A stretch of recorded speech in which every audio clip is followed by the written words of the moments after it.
रामा एकादशी व्रत प्रतिवर्ष कार्तिक मास के कृष्ण पक्ष की एकादशी तिथि पर रखा जाता है, जो कि इस साल 9 नवंबर को है। मान्यता है कि रामा एकादशी का व्रत रखने से मनुष्य को मृत्यु के बाद वैकुंठ में स्थान मिलता है। इस व्रत का पूर्ण फल पाने के लिए पूजा करने के साथ साथ इसकी कथा सुनना या पढ़ना चाहिए। तो चलिए जानते हैं रामा एकादशी की व्रत कथा। हिंदू धर्म में एकादशी व्रत का खास महत्व है। यह हर महीने 2 और साल में 24 एकादशी होती है, लेकिन कार्तिक मास के कृष्ण पक्ष में पड़ने वाली एकादशी का अपना अलग ही महत्व है। इसे रामा एकादशी के नाम से जाना जाता है। हिंदू पंचांग के अनुसार रामा एकादशी इस बार 9 नवंबर दिन गुरुवार को पड़ी है। यह खास व्रत विष्णु भगवान को समर्पित है। मान्यता है कि इस व्रत को रखने और भगवान विष्णु की विधि पूर्वक पूजा करने से सभी पाप मिट जाते हैं। लेकिन मान्यता यह भी है कि व्रत कथा के बगैर इस व्रत का पूर्ण फल नहीं मिलता है। जो जाकर व्रत धारण करने के साथ व्रत कथा पढ़ते हैं, सुनते हैं, उनकी हर मनोकामनाएं पूरी होती हैं और जीवन में किसी चीज़ की भी कोई कमी नहीं रहती है। किसी के साथ चलिए जानते हैं रामा एकादशी व्रत की कथा। पुराणों के अनुसार चुमकदन नाम का एक प्रतापी राजा था। उसकी एक पुत्री थी जिनका नाम चंद्रभागा था। पिता ने अपनी बेटी चंद्रभागा की शादी राजा चंद्रसेन के बेटे संभव के साथ करा दिया।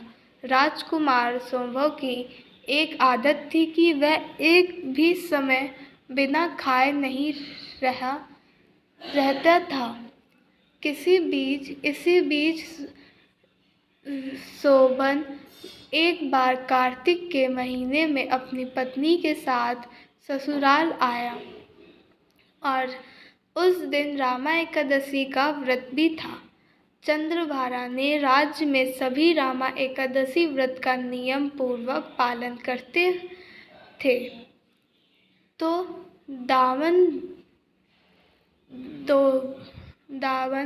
दोबन ने भी ऐसा ही करने के लिए कहा गया, परंतु शोभन इस बात को लेकर काफ़ी परेशान हो गए।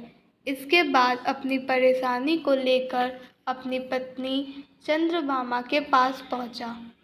तब चंद्रभागा ने कहा कि ऐसे मैं तो आपको राज्य के बाहर ही जाना पड़ेगा, क्योंकि पूरे राज्य के लोग इस व्रत का नियम पालन करते हैं।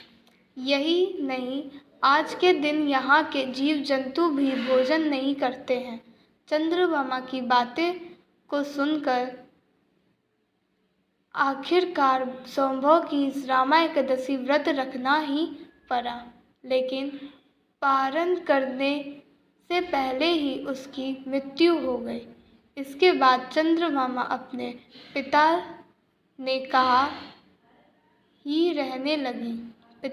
के साथ ही रहने लगी। एकादशी व्रत के पूर्ण प्रताप से संभव का अगला जन्म हुआ। इस बार उसने मनाचल पर्वत पर आलीशान राज्य प्राप्त हुआ। इस बार मुजफ्फरपुर के ब्राह्मण तीर्थ यात्रा करते हुए संभव के देश नगर में पहुँचे। वह सिंहासन पर विराजमान संभव को देखकर ही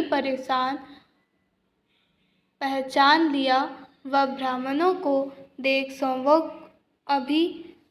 अपने सिंहासन से उठकर पूछा कि यह सब कैसे हुआ। इसके बाद तीर्थ यात्रा से लौटने के बाद ब्राह्मण ने चंद्रभामा को पूरी बात बताई।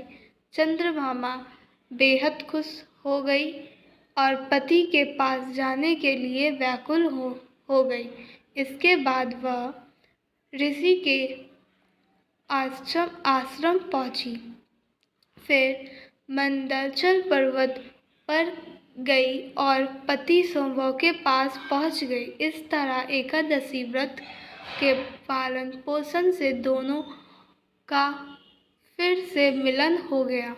कहते हैं तभी से मान्यता है कि जो भी मनुष्य इस व्रत को रखता है वह ब्रह्म हत्या जैसे पाप से मुक्त हो जाता है, साथ ही उसकी सारी मनोकामनाएं भी पूरी हो जाती हैं।